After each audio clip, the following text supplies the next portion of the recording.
Godine 1920. Tesla je dobio patent za još jedan originalni pronalazak, ventilski vod.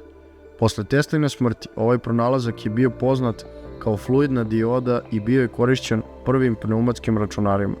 U pitanju je naprava bez pokretnih delova koja ima ventilsko dejstvo zahvaljujući pogodno razmeštenim kanalima u unutrašnjosti.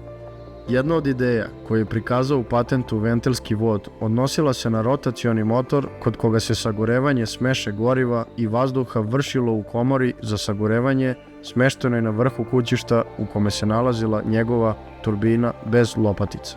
S obzirom da je posebna oblast njegovog interesovanja u mašinstvu bio pogon automobila, brodova i aviona, Tesla je rado prihvatio ponudu vlasnika kompanije za proizvodnju automobila i u periodu od 1925. do 1928. godine razvio je jedan koncept pogonskog motora kod koga se mehanička energija dobijena na vratilu gasne turbine pretvarala u električnu i kojem su pokretani električni motori za pogon točkova automobila.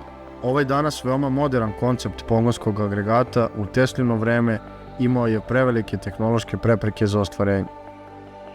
Dva patenta iz oblasti vazduhoplovstva Tesla je dobio 1928. godine. U njima je prikazao princip vertikalnog poletanja i sletanja aviona.